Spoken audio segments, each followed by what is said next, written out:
नमस्कार, स्वागत है स्वर विज्ञान के वीडियो नंबर 14 में। स्वागत है सर। बहुत बहुत धन्यवाद। बिल्कुल सर, वीडियो को शुरू करते हैं सर। पिछले वीडियो में आपने ब्लैक एनर्जी को पहचानना और उसके कारण बता दिए थे। अब है ना उसके निवारण बता दीजिए आप। जी बिल्कुल, देखो ऐसा है, ब्लैक एनर्जी ये इसका कई नाम है, इसके लेवल भी अलग अलग होते हैं। छोटी सी होती है, फिर थोड़ी बड़ी होती है, और बड़ी होती है, बहुत भयंकर होती है, विकराल रूप धारण कर लेती है। ठीक है ना, छोटा चोर, बड़ा चोर और बड़ा चोर, 1000 वाला चोर, लाख वाला चोर, करोड़ वाला चोर, ये अरबों वो चोर, मतलब ये भयंकर वाली भी होती है। कई लेवल होते हैं। तो छोटी मोटी तो यूँ ही ख़त्म हो जाती है, बड़ी वाली के लिए थोड़ा बड़ा प्रयास करना पड़ता है। मेन चीज़ ब्लैक एनर्जी, काला जादू, नज़र दोष, टोना टोटका, कुछ खिला दिया पिला दिया, कहीं गलत पैर रख गया, ये चीज़ें होती है, मानना चाहिए, बहुत ज़रूरी है। परंतु आजकल सोशल मीडिया का ज़माना है, दुनिया भर के वहाँ पर वीडियोज़ है और लोग पहचान बताते हैं कि किसी के ब्लैक मैजिक हो रहा है तो उसकी आंखों के नीचे काला पड़ जाएगा, उसका कलर चेंज होने लग जाएगा, उसको रात को नींद नहीं आएगी, उसकी ओवर थिंकिंग होगी, वो चिंता करेगा, रात में बड़बड़ाएगा। तो एक व्यक्ति मेंटली डिस्टर्ब होकर भी ये सारे लक्षण हो सकते हैं। किसी व्यक्ति के शरीर में किडनी में प्रॉब्लम हो, लीवर में प्रॉब्लम हो, गोल ब्लैडर में प्रॉब्लम हो या कहीं और प्रॉब्लम हो, तो आपकी स्किन पे वो सिम्टम्स आ सकते हैं।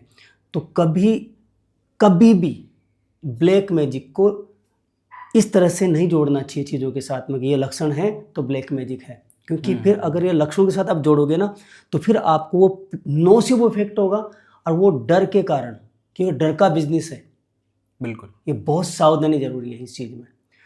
तो पहली चीज़ ये है कि जब भी आप इस तरह की चीज़ें ठीक करें तो ये सावधानी बरतें, और डॉक्टर का साथ ज़रूरी है। मतलब आपको ध्यान रखना पड़ेगा कि डॉक्टर का इलाज डॉक्टर ही करेगा, हिप्नोथेरेपिस्ट का इलाज हिप्नोथेरेपिस्ट ही करेगा, और जो आपका ये ब्लैक एनर्जी है इसका इलाज ब्लैक एनर्जी की रेमेडी करेगी। ये ध्यान रखना पड़ेगा। ठीक है। बहुत सावधानी है। अब ब्लैक एनर्जीज का आप पे प्रभाव हो गया, मान लेते हैं आपके कुछ लक्षण जो मैंने पहले वीडियो में बताए थे, कुछ ऐसा कुछ गड़बड़ हो रहा है, मतलब अनएक्सपेक्टेड हो रहा है कुछ ऐसा, या कुछ ऐसे लक्षण दिख रहे हैं आपको और आपको लग रहा है वास्तव में कुछ ब्लैक एनर्जी है या कुछ नेगेटिविटी है, तो आप सबसे पहले अच्छे इंसान बनोगे। सबसे पहले रेमेडी बाद में करोगे, यह है इसका उपचार। अच्छे इंसान बनोगे, और जिसने भी आप पे किया है, जिसने भी खिलाया पिलाया है, जिसने भी कहीं पे जादू मंत्र किया होगा, उसको दिल से माफ़ करो, बिल्कुल माफ़ कर दो उसको। उसको ब्लेम नहीं करना कि मेरे किसी ने कर दिया, उसका ये हो, उसका हो जाए, उसका ये हो जाए, उसके भी लग जाए। और बाउंस बैक नहीं करवाएंगे। कई लोग क्या करते हैं, उसको बाउंस बैक करवाते हैं, मतलब उस पर वापस करवाते हैं, या खुद उस पर वापस करते हैं, या खुद ऐसा अफर्मेशन करते हैं उसको वापस आ चले जाए उसके ऊपर। उसने किया, उसका वो जाना है, हम उसको करेंगे माफ़ 100%, उसको दिल से माफ़ कर देंगे। और माफ़ के साथ साथ उसे माफ़ी और मांगेंगे कि हे दिव्य आत्मा, मैंने कुछ तुम्हारे साथ इस जन्म में, पिछले जन्म में कुछ किया होगा, इसलिए तुमने मेरे साथ ये किया है, मैं तुम्हें दिल से माफ़ करता हूँ और तुमसे माफ़ी मांगता हूँ। पहला काम ये करना है, कुछ भी रेमेडी करने से पहले ये बहुत ज़रूरी है कि उसको माफ़ कर दो और माफ़ी मांग लो। ये बहुत ज़रूरी है। आप कुछ भी रेमेडी शुरू कर रहे हैं, ये आपको करना ही होगा। दूसरा, आपको अच्छा इंसान बनना होगा। अच्छा इंसान बन के आपको, जैसे कि कहीं कुछ, जैसे लोग कहीं पर चौराहे पे, नहीं तो वो जो मंदिर के कोने होते हैं, या कोई तुलसी का पेड़ होता है कहीं, वहाँ पर कहीं मंदिर में, या फिर कहीं पे चौराहे पे, या कहीं किसी तालाब के किनारे कोई बरगद का पेड़ है, किसी मंदिर के बाहर कोई पीपल का पेड़ है, वहाँ लोग बहुत सारी चीज़ें छोड़ जाते हैं। वहाँ पे कुछ करके गांठें बांध के छोड़ जाते हैं, तस्वीरें छोड़ जाते हैं, टूटी फूटी मूर्तियाँ छोड़ जाते हैं। बिल्कुल। तो आपको एक काम करना चाहिए, अपनी ब्लैक एनर्जी हटाने के लिए सफाई अभियान अपनाना चाहिए, और वहाँ से जो भी किसी ने कुछ छोड़ा है, मूर्ति, तस्वीर, उसको वहाँ से हटाना चाहिए। किसी मजदूर के थ्रू हटवा दो, अगर हटवा सकते हैं तो आप, उसका बहुत फ़ायदा होगा आपको।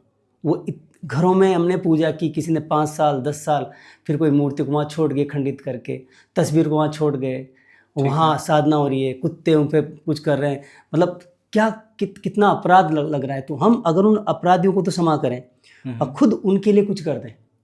उन तस्वीरों को, जो उनका कांच है, जो कोई कांच की तस्वीर होती है, प्लास्टिक की होती है, उसको तो जहाँ भी वो कचरा, जो प्लास्टिक वाला कचरा है, कांच वाला कचरा है, जहाँ भी डाला जाता है वहाँ पहुँचा दे। और उनमें जो कागज़ का पार्ट, जो तस्वीर बची हुई है, उसका विधि विधान से अंतिम संस्कार कर दें। मतलब आराम से फायर कर दे उसको, एक जगह पर सबको इकट्ठा करके उसकी फायर कर दे। उस पर थोड़ा सा मंत्र का जाप करके या ओम नमः शिवाय बोल के या राधे राधे बोल के, कुछ भी ईश्वर का नाम लेके उनका मतलब उनको आराम से उनको पवित्र करें, उनको शुद्धिकरण कर दें। वहाँ अगर उनको आप बहते हुए पानी में डाल देंगे तो पत्थर के साथ पत्थर मिल जाएगा, मिट्टी के साथ मिट्टी मिल जाएगी। उसमें का पॉल्यूशन नहीं कर रहे हो, आपको पॉल्यूशन नहीं करना, कहीं भी पॉल्यूशन को रोकना है। तो पहला काम ये करेंगे आप कि इस तरह से जो असाधनाएं कर रहे हैं लोग बाग, उसकी पवित्रता करोगे, आपकी ब्लैक एनर्जी सारी हट जाएगी। वो जो दिव्य तस्वीरें हैं जिनमें पूजा हुई है बहुत दिनों तक, जिन पे अगरबत्ती लगाई गई है, जिन पे दीपक लगाया गया है, जिन पे धूप लगाए गए, जिनके अग्नि में प्रार्थनाएं हुई है, आज वहाँ उल्टी पुल्टी टूट के पड़ी हुई है, आपने कहीं हाथ तोड़ के पड़ रहा है, किसी की तस्वीर पड़ी हुई है, कहीं कोई डाल गया, वहाँ से सफाई करवा दो उसकी कैसे भी करके। और ये आप कभी भी करवा सकते हैं, साल में एक बार करवा सकते हैं, 6 महीने में करवा सकते हैं, महीने में करवा सकते हैं, आपकी भावना है। आप चाहें तो इसके लिए कोई सोसाइटी बना सकते हैं, पूरा ग्रुप बना सकते हैं। थोड़ा खर्चा होता है, मान लो को मजदूर ले लो 1-2, उनसे करवा दो। इस तरह से करके वो सफाई करवाओगे ना आप, तो आपकी सारी ब्लैक एनर्जी वो आएगी नहीं, चली जाएगी। तो ये काम करना है। पहली बात तो वो जो जितने भी लोगों ने असाधनाएँ की है उसको साधना में कन्वर्ट कर दो। दूसरा, मंदिर वगैरह में कहीं भी जाते हैं, हमारी थैलियाँ पड़ी है, कुछ और पड़ा है, कचरा पड़ा है, तो उसको उठा के डस्टबिन में डाल दो। और अपने लाइफ में कभी भी कचरा डस्टबिन के अलावा कहीं मत डालो। एक नियम बना लो, कभी भी धरती माँ को गंदा नहीं करता, अपना पृथ्वी तत्व को आप डैमेज कर रहे हैं। तो लाइफ में मूंगफली भी खाते हैं ना, तो बस में मत डालो, केले भी खाते तो रोड मत फेंको। अपना कचरा संभाल के रखो, उसको प्रॉपर जगह पे या डस्टबिन में डालो। बिल्कुल। तो उससे आपका पृथ्वी तत्व ठीक हो जाएगा और आपको धरती माँ आपको आशीर्वाद देगी। तो कुछ भी नेगेटिविटी समाप्त करने के लिए ये बहुत ज़्यादा ज़रूरी है। ठीक है सर, बहुत अच्छे से आंसर किया आपने। आगे बढ़ते हैं। एक कमेंट आया था कि कितना कमीशन खाए हो इवेंट में। अच्छा, सुरेंद्र कुमार जी का कमेंट है, कितना कमीशन खाए हो इवेंट में। देखो ऐसा है कौशल जी, मैं अगर मेरा पूरा कलेजा ही फाड़ दूँ यहाँ से तो भी ऐसे कमेंट तो आएंगे। बिल्कुल। तो उनको मैं कह देता हूँ कोई कमीशन नहीं खाया, उल्टा जेब से लगाया है। वो आ जाएं, एक हिसाब किताब देख लें और भरपाई कर दें हमारी, ठीक है ना। उनको मैं इनवाइट करता हूँ, मेरा नंबर दे दो उनको 9928131633, मुझसे बात करें और फिर मैं उनको हिसाब दे देता हूँ पूरा, कितना पैसा दिया। होटल वालों से नंबर दे देते हैं, होटल वालों से बात कर लें। क्या करें भाई, दोबारा भी कॉल आया था, वो वापस अकाउंट चेक कर रहे हैं। वही तो बात है ना। तो कुछ भी कमीशन नहीं खाया, बस ये है कि हम एक समाज के लिए अच्छा प्रयास कर रहे हैं, कुछ अच्छा कंटेंट देने की कोशिश कर रहे हैं। और स्वर विज्ञान बहुत बड़ा चमत्कार है, इसी पे बात करने के लिए बैठा हूँ यहाँ पे। तो मेरे भाई सुरेंद्र कुमार जी, आप पहले तो ज्वाइन करो मुझे और इसको चैनल को लाइक करो, कमेंट को क्या करते हैं, शेयर करते हैं, क्या करते हैं, सब्सक्राइब कर लो पहले इसको, और मेरे सारे वीडियोज़ देखो। अच्छे बुरे व्यक्तियों में पहचान करो यार, सारे व्यक्ति अच्छे भी नहीं होते, सारे बुरे भी नहीं होते। ब्लैक एनर्जी पे मामला चल रहा है और ये सारा मामला यही है। जो ब्लैक चीज़ें, जो नेगेटिविटी है ना, इसलिए काम करती है। हमें कभी भी किसी की बुराई न करना चाहिए, न सुनना चाहिए। एक नियम बना लो लाइफ में, अगर ब्लैक एनर्जी हटानी है, ब्लैक एनर्जी से बचना है, तो आप किसी की बुराई मत करो ज़िंदगी में, और किसी की बुराई भी मत सुनो। अगर कोई बुराई कर रहा है ना, तो बहरे हो जाओ थोड़ी देर के लिए। तो सुरेंद्र भाई, भूल के भी किसी की बुराई मत करो। अगर आप किसी की बुराई कर रहे हैं, बुरा सोच रहे हो ना, तो फिर नेगेटिविटी भाव डाल देती है। हमारा ओरा वीक हो जाता है, उसमें छेद हो जाते हैं। उसको बोलते हैं गण छोटा होना, गण कमज़ोर होना। हर व्यक्ति पे ब्लैक एनर्जी काम नहीं करती है, हर व्यक्ति पे प्रभाव नहीं डालती है, हर व्यक्ति पे उसकी औकात नहीं है। जो व्यक्ति लंबी सांस लेते हैं, यहाँ तक सांस भरते हैं दिन में कई बार, मतलब स्वर विज्ञान का यूज नहीं करें तो कोई बात नहीं, डीप एंड लॉन्ग ब्रीदिंग करते हैं, नाभि तक सांस भरते हैं ना, उनका ऑरा पावरफुल रहता है।